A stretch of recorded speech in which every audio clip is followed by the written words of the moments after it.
My name is Cecilia Van Doncelar of the Mary Isham Heath chapter of the National Society of the Daughters of the American Revolution. Today's date is October 21st, 2020, and this interview is being conducted in Columbia Falls, Montana for the Veterans History Project of the Library of Congress.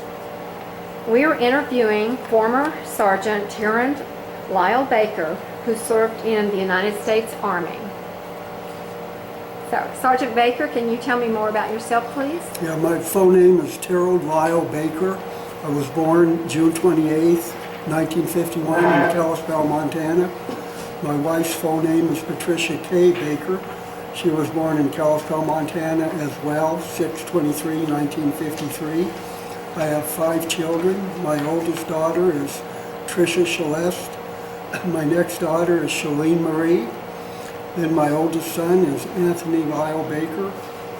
My youngest daughter is Jolene, and my youngest son is Jarrett. My father and mother were both born in Minot, North Dakota. My dad was actually born on the 4th of July, 1919. My mother was born in October 22nd, 1919. Her full name was Eunice Olive Holcomb. My dad's full name was Vernon Moses Baker. I am the youngest of 5 brothers. My oldest brother was Delray Baker. My next oldest brother was James Sylvan, then Larry Gale, then Ricky Lee, then myself. All five of us, I have no sisters. All 5 of us served in the military, as well as my dad. My dad was a CB in World War II. And actually, my grandfather went up to San Juan Hill with Teddy Roosevelt's Rough Riders. My oldest brother, Dal, was a Marine. My next brother, Jim, was in the Army. And my brother, Larry, was in the Army. And him and I were the only 2 Vietnam veterans. And my next brother to me, Rick, he was in the Navy. He was a Navy corpsman. As I said, no sisters. I was inducted in September 29, 1969 in Butte, Montana. I went to Fort Lewis, Washington and took my basic and advanced infantry training there. It was 8 weeks in basic. And I guess I was a little bit afraid that they would treat you pretty bad there. And then when we got to the induction center at Fort Lewis, our drill sergeant came up and introduced himself. Said, "My name is Drill Sergeant Gullidge, and you all may call me by my first name, Drill Sergeant." And it better not be anything but that. So we learned real quick the advantages of military life and disadvantages. From there, like I said, I did 8 weeks in basic training. Then we got our MOSs, our assignment for what we were going to do in the military, and mine was 11B10, that's infantry. I packed my duffel bag and walked across the parade grounds to advanced infantry training. And we did 9 weeks of infantry training there, which I might mention was way tougher than basic training was. You know, we were all really upset because we didn't feel like we should get treated that way, but we did. And from there, I got a 20-day leave, and then I was sent to Vietnam. And once I got to Vietnam, I can assure you, I wish they would have treated me rougher in AIT. I got in there on the 23rd of April, 1970. I was assigned to the 1st Cav. They sent me to Benoit from 90th Replacement in Long Binh. And there I had 5 days at a place they called First Team Academy. It was training, giving you some orientation into what you were going to be going through in Vietnam and teaching you how to repel and these kinds of things that you may need to do. So from there, they assigned me to Bravo Company, 1st Battalion, 5th Cav, 1st Cav Air Mobile. They sent me out to an LZ called LZ Nancy. And when I got out there, they assigned me to a platoon. And the first thing they did, the lieutenant come over and he told the platoon sergeant, show this guy how to pack his rucksack. Well, he just kept shoving this stuff in my rucksack. It was unbelievable. And I thought this guy was kidding me. I said, hey, come on, this can't be real. Well, guess what? It was. You humped about 90 pounds on your back. I mean, it was so heavy. The first couple weeks I was there, I couldn't lift it unless I got on the ground, put my arms in it, and was by a tree and could pull myself up, or I had two guys pull me up by my arms. Then you learn how to leverage it. But anyway, that was my first night there. Then the CO come back in from Benoit, told everybody, saddle up, boys, you're going to Cambodia tomorrow morning at 0600. And we did. They had us all out in 5-man teams. All you could carry in full combat gear on a helicopter on one of the Hueys was 5 men. So we were in 5-man teams along Highway 1, spread out as far as the eye could see. And just as it was breaking dawn, you look over the horizon and here comes these helicopters. There were so many helicopters that literally blocked out the sun.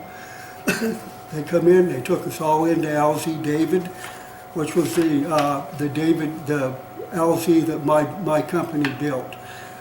They set us down. It was a green grassy field in the middle of, it was just huge, this field.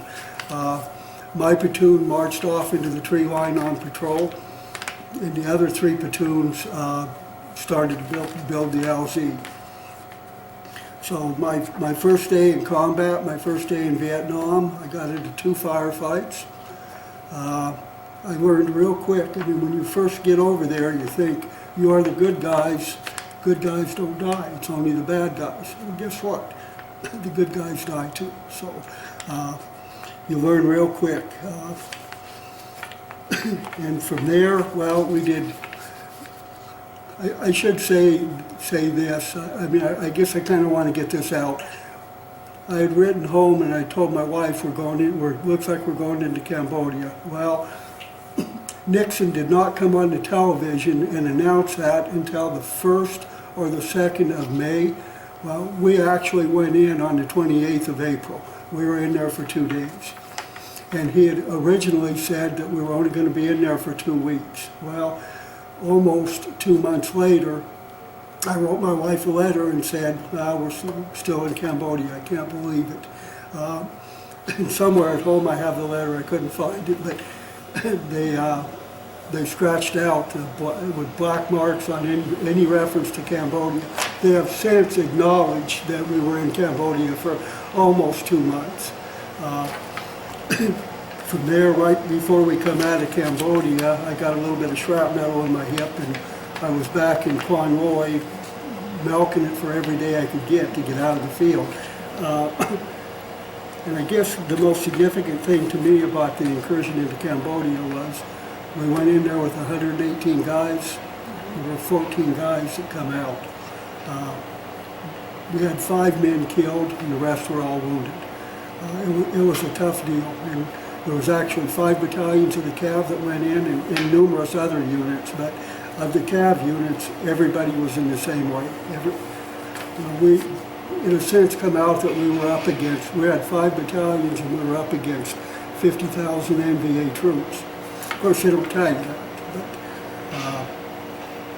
but, and from there, I kind of did about another 6 months in Vietnam. And I took my R&R to Hawaii, come back from Hawaii, and my unit had stood down, and they transferred me to the Alpha Company, 1st to the 7th, 1st Cav. And the reason they did that is because I didn't, Nixon was just starting to pull units out of Vietnam. Well, I didn't have enough time in country to get to come home, so I had to go to a different unit, which was pretty common. That's what they did. So then I spent about 4 months there.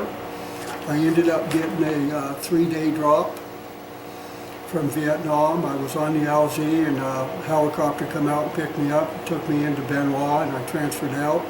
Spent a day in Oakland ETS, which was estimated time of separation, getting out of the service. They released me from Oakland, California. From there, I took a taxi to San Francisco Airport, Then I flew into Spokane, and my wife and brother picked me up in Spokane, Washington. So,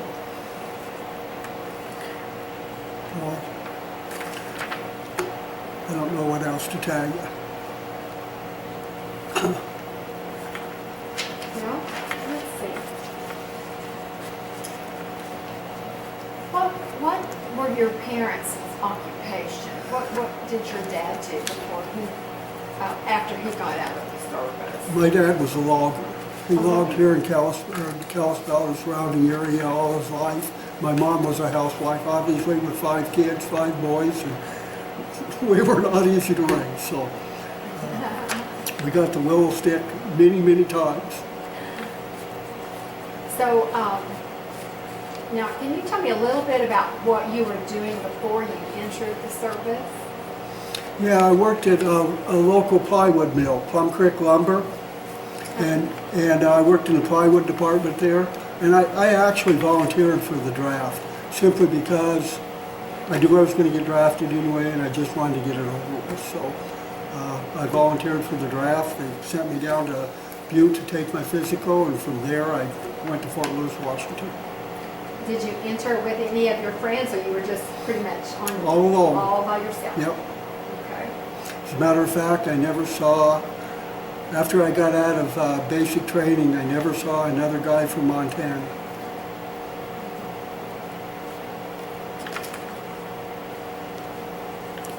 Can you, I know you said you wish the training had been stricter. Can you tell us a little bit more about your early days of training?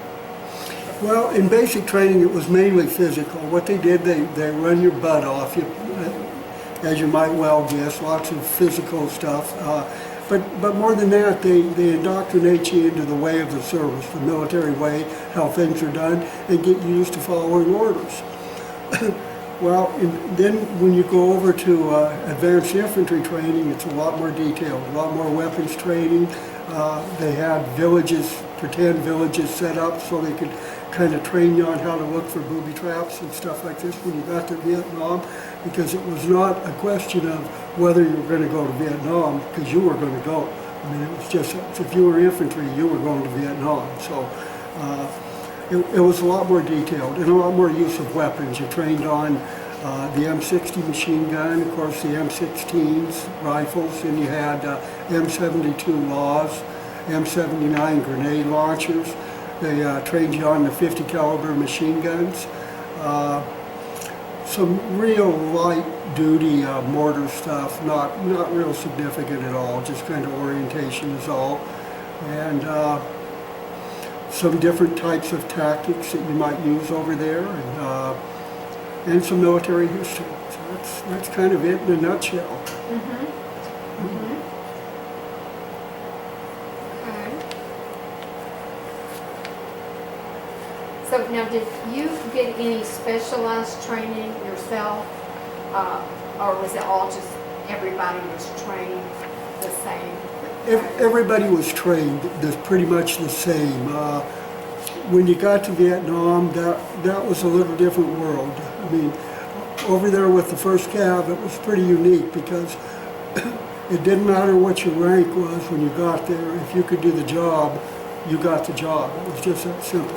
And everything went by time and country. You went to Vietnam as a PFC, or a private E1 rather, or E2. Then when you got to Vietnam, set foot in the combat zone, you were automatically private 1st class. And from there it took you, well, I think it took me like 4.5 months to make sergeant. And then and when I did that, they put me in control of a squad. I was squad leader, which I hated every minute of it, simply because I did not want these guys' lives in my hands. But such is the way of life. So I told my CO that, and he got about that far from my face and said, "This isn't an option, Baker. You will be the squad leader." And I was. So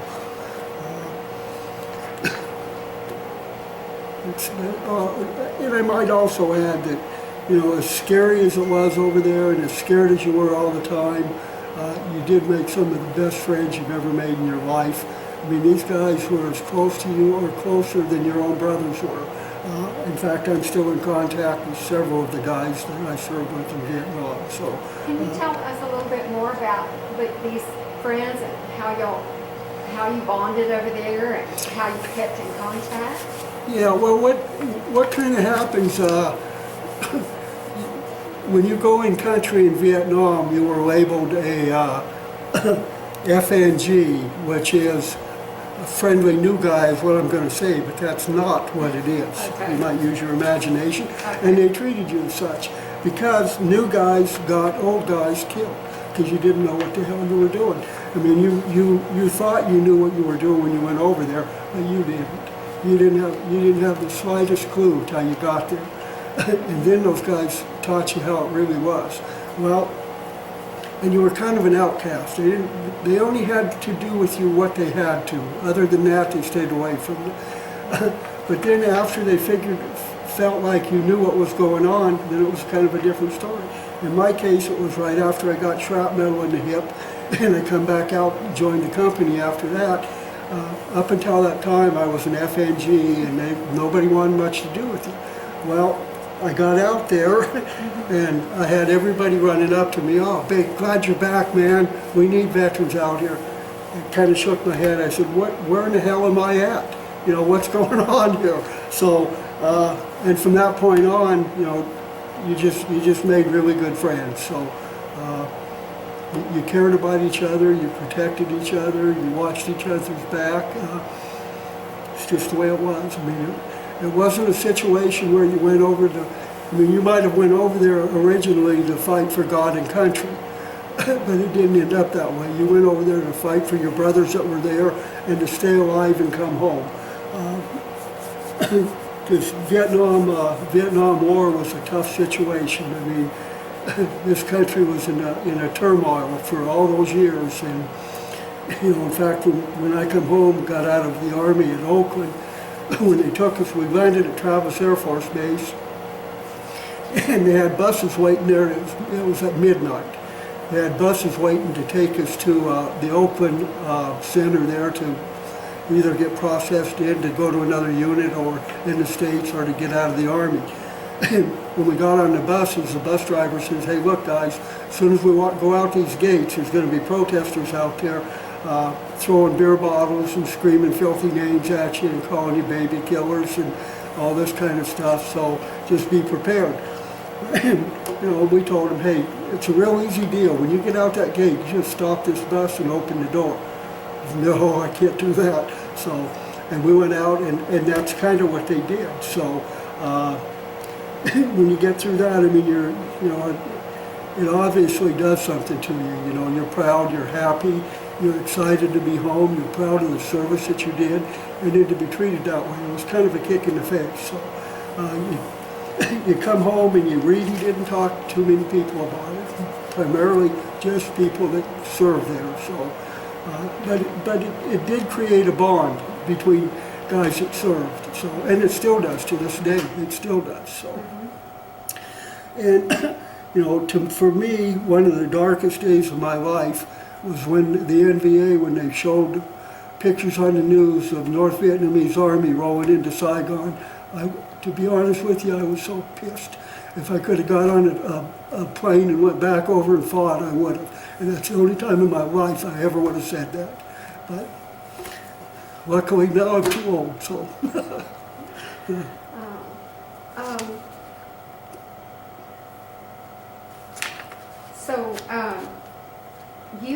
You were pretty much on the front line. Absolutely, absolutely. And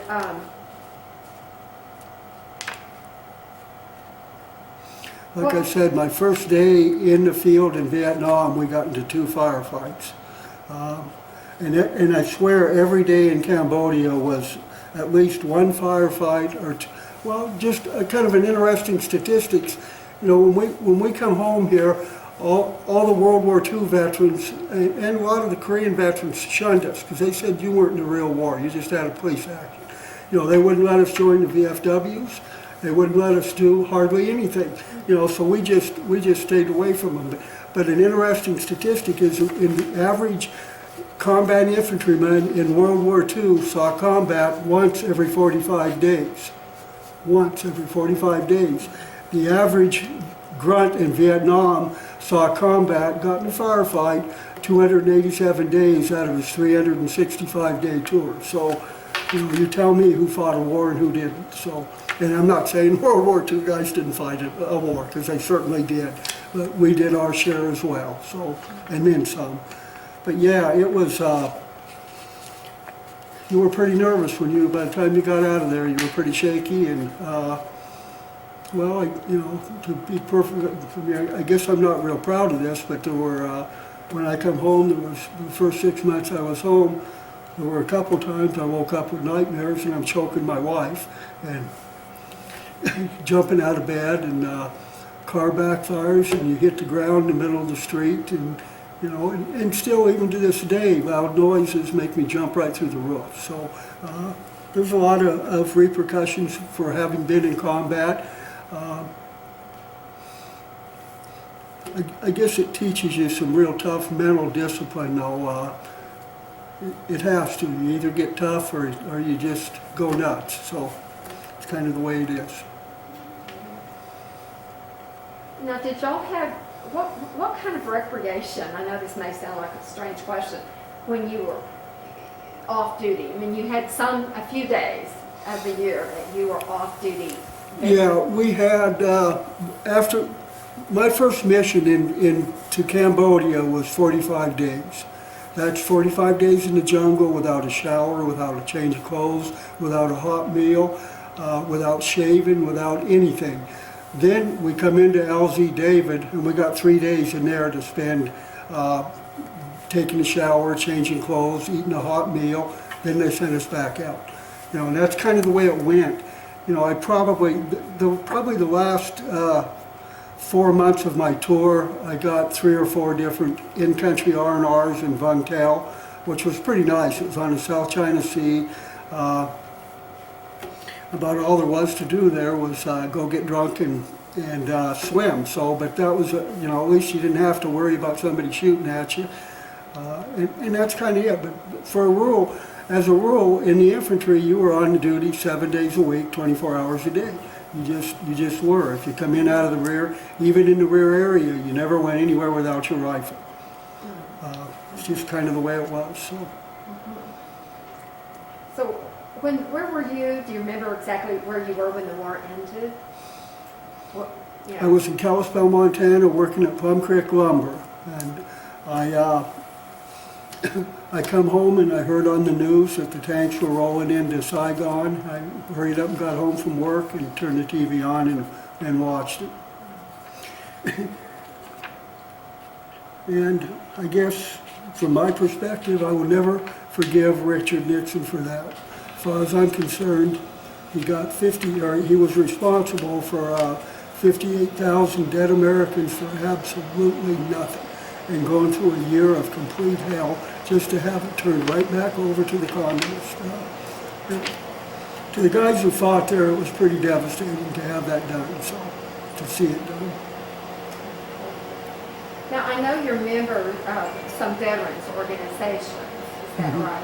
Can you tell a little bit about that? Yeah, I'm Vice President of Vietnam Veterans of America. We started this chapter in Flathead Valley in 2013.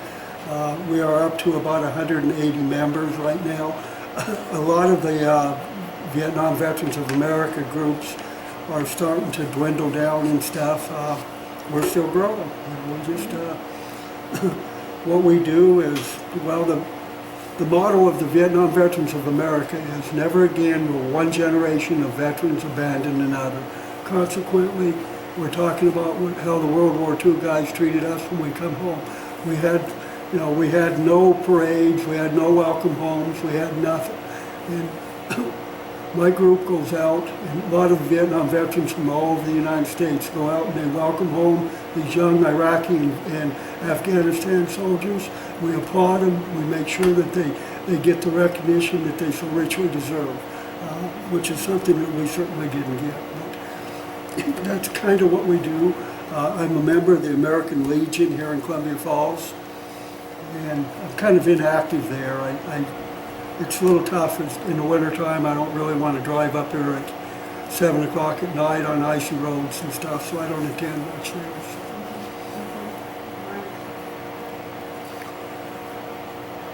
So. So, can you tell us a little bit how you feel that your experience affected your life?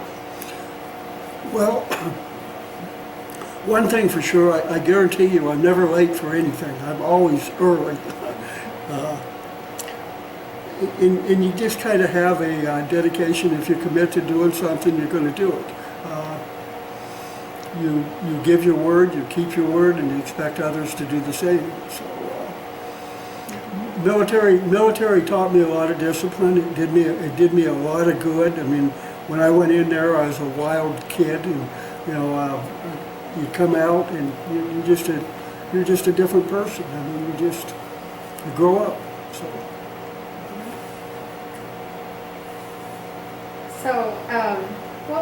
what message would you like to leave for future generations?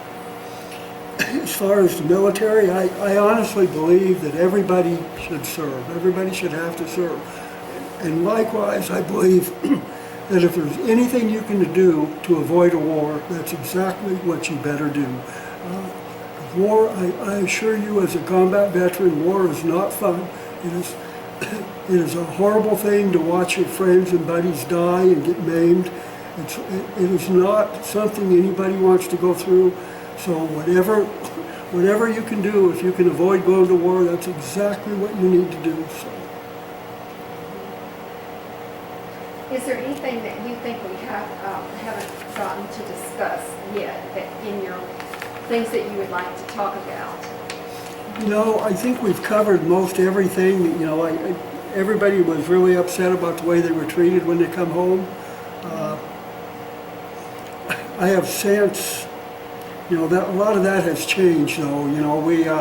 They have a thing called Run to the Wall. It's a motorcycle rally that goes from, you heard of it? I think so. It goes through Texas too. But that kind of renewed my faith in the civilians around here. We went on this Run to the Wall. I took my brother Larry on it. He was on oxygen and stuff, so I had to take him in a truck. And we just followed along behind him. But we stopped at all these towns, and there would be guys, and this is all primarily Vietnam veterans. There would be guys standing on the overpasses, waving flags and applauding, and blaring the Star Spangled Banner, and they fed us for 21 days on the road. I even had former hippies come up to me and shake my hand and say, "I'm so sorry about the way I treated you guys when you come home from Vietnam." So it did me a lot of good. I mean, I really had a bad attitude. I mean, I didn't really want to do too many discussions about Vietnam because I had some hard feelings about it. That kind of helped to change my mind. So. Well, I know that you are proud of some of the medals and some memorabilia that you have there. Can you talk to us a little bit about those things? Well, as far as medals, now I think I mentioned early on that I got a 3-day drop out of Vietnam. I had a helicopter come in and get me, and I didn't know about this 3-day drop until a day before or a day after I was supposed to be out of there. So they sent a helicopter out to get me, and they flew me around to the different, back into Benoit, and had a Jeep waiting there to take me to the different areas. Typically it took 3 days to process out of Vietnam. I did it in 3 hours. And then the last thing I had to see was the battalion commander, the colonel, bird colonel, who asked me if I didn't know that I got a drop. I said, hell no, I didn't know. I wouldn't have stayed here 15 seconds longer had I known. So he was going to have a little discussion with the first sergeant about that. So, but anyway, I had to get out of there in such a hurry. The company clerk was supposed to get all my medals and everything ready and get them sent over to me as well as the paperwork. Consequently, I got none of them. I got on my DD-214, which is your service record. It doesn't show my Bronze Star, which I should have had. It doesn't show my Purple Heart, which I should have had. And I have since got a local senator from Montana digging into that to see if I can get those. Not so much for me, but for my 5 kids. So, yeah. But other than that, I got the National Defense Service Medal, Vietnam Service Medal, Vietnam Campaign Medal with 2 stars. And what that means is I was actually in 3 different war zones. Cambodia was one of them, and 2 other different war zones in 2 other different big campaigns while I was in country in Vietnam. A lot of guys only had just the campaign medal, no stars. So I have the Vietnamese Cross of Gallantry with palm leaf. I have the Combat Infantryman's badge, which that is this blue one up here, somewhere right there, I think. And what that signifies is that you were not only were infantry, but you got shot at. You were in a combat zone and somebody was shooting at you. And that's probably the most significant medal that any combat infantryman could ever have. So that's on my records. I got the Army Commendation Medal, and I got the Air Medal. The Air Medal is for being in a hostile airspace and getting shot at while you were in the air. First Cav was air mobile. You know, what that kind of meant was, when we first got in country, we asked the supply sergeant, says, okay, so now the First Cav is air mobile, so do we hump a lot, pack a ruck and go through the jungle a lot? And he's writing this stuff, you know, and this guy was so cool, I don't remember his name, but he just glanced up and said, oh no, hell no, he says, we're air mobile, you don't have to hump much. If I could have got back to Quan Noi soon enough, I'd have kicked his butt. The only thing that meant was they flew you from one spot to another, dropped you in the jungle, you searched that area, then they picked you up, moved you to another spot in the jungle. So, that was pretty cool. But that's kind of the medals that I've got. I do have an original firearms.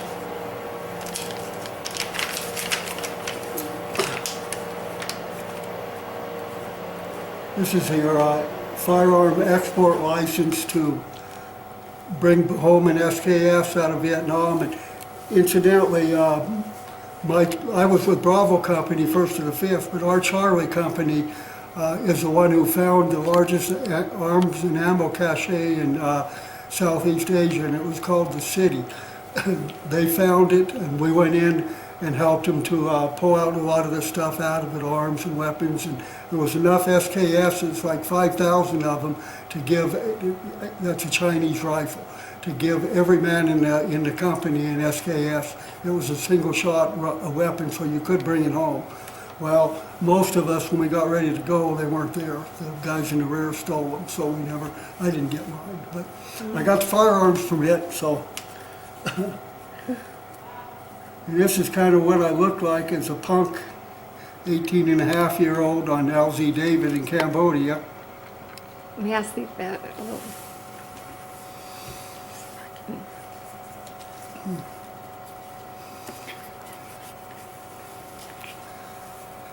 This is my original shot card when I was in Vietnam. Any of you guys that was in Vietnam recognize this. It's a $10 piastre bill from South Vietnam, which of course doesn't exist anymore. And when I got in country, I was issued this first Cav Wallet. And it really was pretty cool because you could keep your things dry. Otherwise, everything you had was soaking wet, either from sweat or monsoon rain or, you know, what have you. You were never dry. So that's kind of what I have. So. Okay. This has been such an honor to have you here to talk to us about these, and we thank you so much. Well, thank you. I appreciate the opportunity to speak. So. Thank you, and best of wishes to you. Thanks. Okay.